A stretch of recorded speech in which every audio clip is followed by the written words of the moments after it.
बात करने के लिए हमारे साथ आज कोटक एएमसी के सीईओ इक्विटी हर्ष उपाध्याय बने हुए हैं।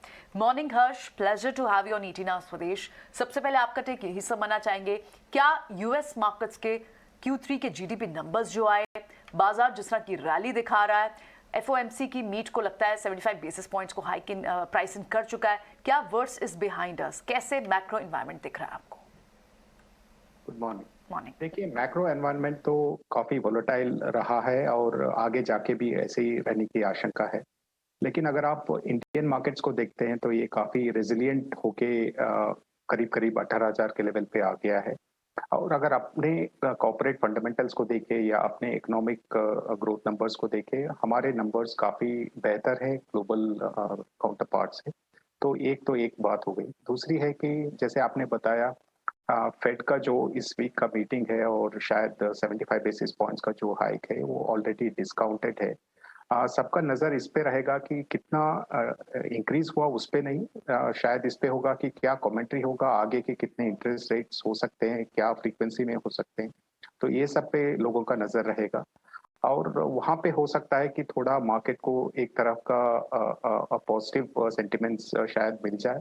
अगर यहाँ से आगे जाकर इंटरेस्ट रेट हाइक इतने फ्रीक्वेंटली नहीं होते हैं या इतने फास्ट रेट नहीं होते हैं, क्योंकि ऑलरेडी ग्रोथ पे असर पड़ चुका है और इन्फ्लेशन नीचे आने का भी आशंका है। तो ये सबको देखते हुए लगता है कि शायद थोड़ा स्टेबिलिटी ग्लोबल मार्केट्स में भी आ सकता है।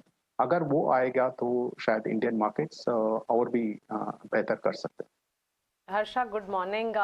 Mansi this side. सही कहा आपने, एक तो फेड के अनाउंसमेंट का इंतजार है, लेकिन डोमेस्टिक मार्केट्स में आरबीआई की एमपीसी की मीट्स भी होने वाली है इस बार, तो स्केड्यूल्ड भी है और उसके बाद स्केड्यूल्ड मीट्स भी हैं। क्या लगता है, जिस तरह से फेड अनाउंसमेंट में 75 बेसिस पॉइंट्स की बातचीत की जा रही है, आरबीआई की एमपीसी की बैठक जो है एज एक्सपेक्टेड रहेगी, टेक अवेज क्या निकल कर आएंगे? देखिए, अगर आप रियल इंटरेस्ट रेट्स को देखते हैं इंडियन मार्केट्स में, वो इतने ज़्यादा नेगेटिव नहीं है जितना यूरोप में है या यूएस में है। तो उस हिसाब से वहाँ पे इंटरेस्ट रेट हाइक्स ज़्यादा होंगे और बहुत फ्रीक्वेंटली होंगे। जहाँ तक इंडियन मार्केट्स की बात करें तो यहाँ पे नेगेटिव रियल इंटरेस्ट रेट्स इतने नहीं है। ऑलरेडी रेपो रेट्स 5.9% पे है और ये अनुमान लगा सकते हैं कि मार्च 2023 तक इन्फ्लेशन शायद 6% के करीब आ जाए। तो उस हिसाब से यहाँ पे बहुत ज्यादा इंटरेस्ट रेट हाइक्स देखने को नहीं मिलेंगे, जबकि यूरोप और यूएस में शायद और थोड़ा इंटरेस्ट रेट हाइक्स देखने को मिलेंगे। तो उस हिसाब से हमें नहीं लगता है कि इंडियन मार्केट्स में इंटरेस्ट रेट्स को लेके इतना ज्यादा वरीज होना चाहिए। एक चीज और समझना चाहेंगे, अब तक कोविड एरा में क्योंकि फार्मा स्पेस काफी चला था और उसके बाद फार्मा स्पेस के नंबर्स को लेकर चैलेंज आ रहा था कि शायद कोविड रिलेटेड जो दवाएं हैं उनकी म्यूटेड ग्रोथ रहेगी, और साथ ही एक बड़ा चैलेंज जो आ रहा था वो यूएस में जेनरिक इंडिया की जेनरिक दवाओं को लेकर आ रहा था। लेकिन क्या अब आपको लगता है ये ट्रेड रिवर्स हो गया है, क्योंकि यूएस और डॉक्टर रेड्डीज के जैसे नंबर आए अपने हेल्थ केयर के एक्सपेंस को कम करने के लिए, क्या इंडियन मेकर्स को फायदा मिलेगा यूएस से? देखिए, एक अगर आप फार्मा सेक्टर को देखते हैं, इसमें टॉप डाउन कॉल लेना बहुत ही मुश्किल है, क्योंकि हर एक कंपनी का अलग ड्राइवर्स हैं और अलग मॉलिक्यूल्स पे डिपेंडेंस है, और उस हिसाब से जहाँ जहाँ पे पॉजिटिव सेंटिमेंट्स रहेगा या पॉजिटिव ग्रोथ रहेगा, वहाँ पे स्टॉक्स का परफॉर्मेंस अलग रहेगा।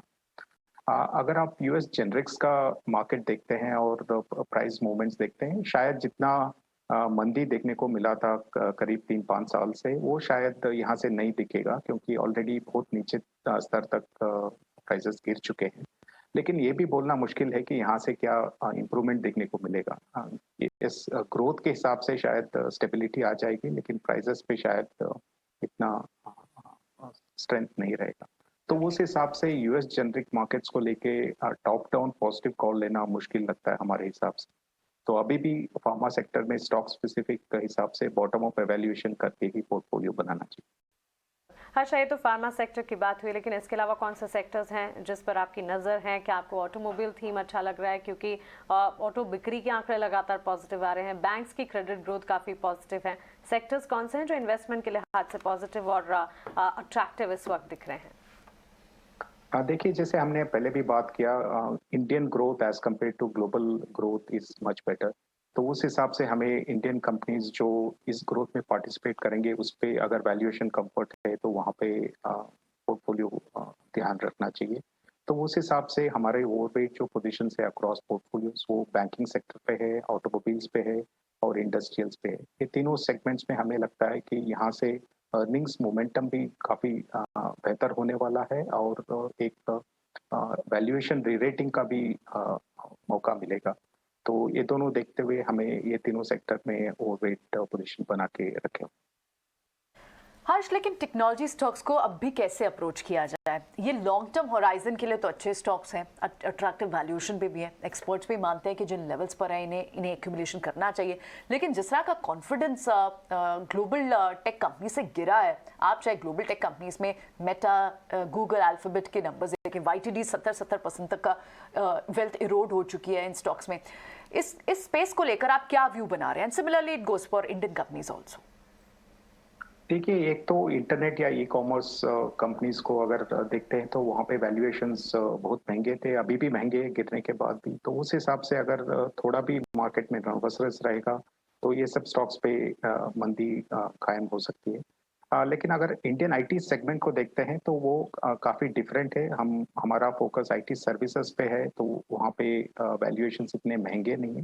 लेकिन ज़रूर इस बात को ध्यान में रखना चाहिए कि अगर यूएस और यूरोप में ग्रोथ का चैलेंज आता है तो आईटी स्पेंडिंग जो होगा, डिस्क्रिशनरी स्पेंडिंग, उस पर दबाव पड़ सकता है। अगर वो होता है तो फिर इंडियन कंपनीज के जो अच्छे नंबर्स देखने को मिल रहे हैं आज के दिन में, जो 2022 के बजट के हिसाब से आ रहे हैं, लेकिन अगले साल के जब बजट बनेंगे और स्पेंडिंग होगा वो शायद थोड़ा नरम रहेगा। तो उस हिसाब से आईटी सेक्टर अंडर परफॉर्म कर सकता है। काफ़ी सारे जो डोमेस्टिक फेसिंग सेक्टर्स हैं, जैसे मैंने बताया बैंकिंग हो गया या ऑटो, तो उस हिसाब से ज़रूर पोर्टफोलियो में बैलेंस के लिए थोड़ा बहुत आईटी होना चाहिए, लेकिन ओवरवेट बनाने का अभी भी शायद समय नहीं है।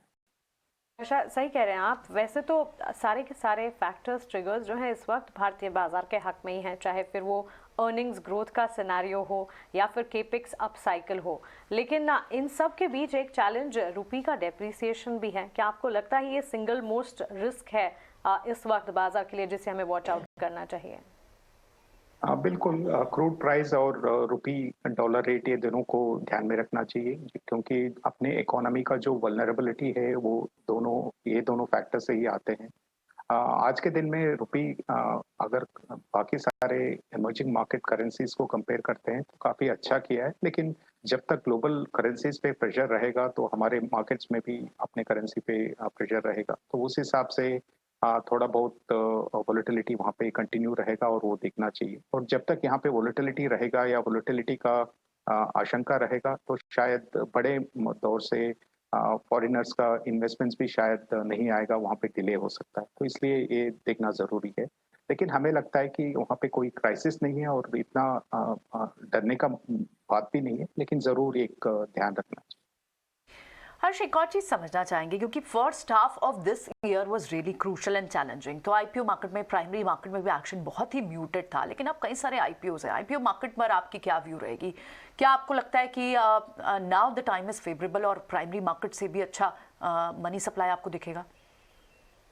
देखिए, प्राइमरी मार्केट तो तभी स्ट्रेंथ में आएगा जब सेकेंडरी मार्केट्स स्ट्रेंथ में रहेंगे। तो अगर मार्केट्स 18,000 के ऊपर या नए हाई बना के वहाँ पे ट्रेड करते हैं तो शायद आईपीओस के फ्रीक्वेंसी भी बढ़ेंगे। लेकिन आज के दिन में जो थोड़ा बहुत देख रहे हैं वो शायद वही सब आईपीओस हैं जो पहले डिले हो गए थे और अभी इस हिसाब से जहाँ पे फंडिंग का रिक्वायरमेंट है वहाँ पे आ रहे हैं। लेकिन जो बहुत सारा फ्रीक्वेंट जो आईपीओ का जो सिनेरियो था पिछले साल, उस टाइप का अगर आपको मार्केट देखना है तो वो तभी दिखेगा जब मार्केट बहुत स्ट्रेंथ में रहेगा। तो हमारे हिसाब से वो 18,500 18,000 उस लेवल से ऊपर अगर मार्केट ट्रेड करता है कुछ समय के लिए तो आपको ये सब आईपीओस के फ्रीक्वेंसी बढ़ते हुए दिखेंगे। इस वक्त अगर देखें डिफेंस प्लेज की बात की जाए, अगर डिफेंस में काफ़ी ज़्यादा एडवांसमेंट हो रहा है, सरकार के भी पॉजिटिव आउटलुक है, इसे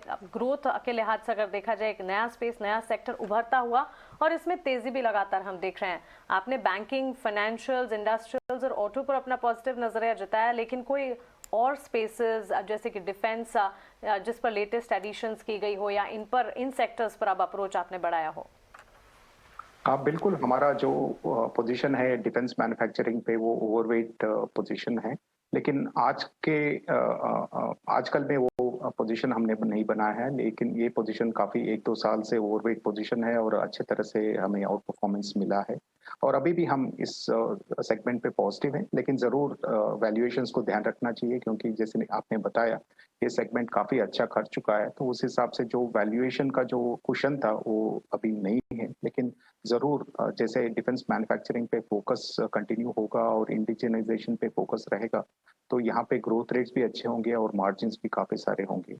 ओवरऑल एक medium to long term opportunity बोल सकते हैं, लेकिन एकदम शॉर्ट शॉर्ट टर्म में अगर आप देखते हैं तो शायद एक वैल्यूएशंस का थोड़ा बहुत वो हैंग रहे।